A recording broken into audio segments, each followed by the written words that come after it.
So I had the great honor and privilege of being mentored by Dr. Julia Padilla, who's a pioneer in the domestic violence movement, and especially around culturally specific aspects of work in TV. It was natural process for me, and I know this isn't the case for many researchers, especially grad students who have access to, one of the top dogs in our field, to really mentor you through the process. We began with, Julia, just her oral history, right? And just handing a lot around, just telling us about her experiences and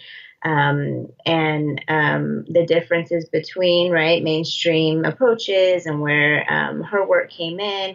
A lot of reading, reading her articles, reading other feminists of color articles, reading a lot about intersectionality, right?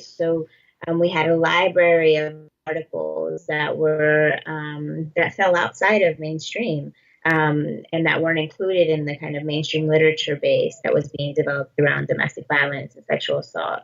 And then, of course, the most important thing was being on the ground in her community-based organization, really immersing ourselves in her organization, and being able to be there on a sometimes on a daily basis. So when I was in school or practicums or, research, doing other stuff, I was at Caminar Latino, her organization that she founded, and learning from the advocates there, right, who were amazing at telling the story of the organization and really showing by doing, right, just living what it really meant to be a practitioner that was constantly questioning power dynamics and power differentials and working to dismantle oppressive forces in their individual relationships with their survivors who they were working with and the families they were working with.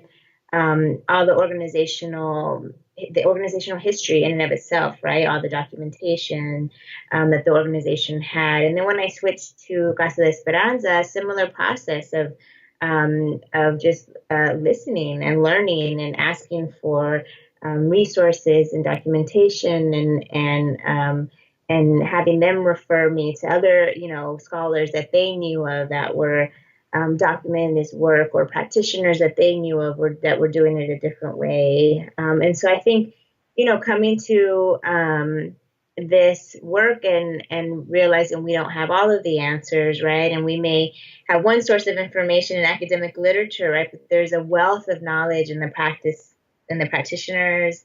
There's a wealth of knowledge in the community members, right? And just listening and being humble and being willing to learn.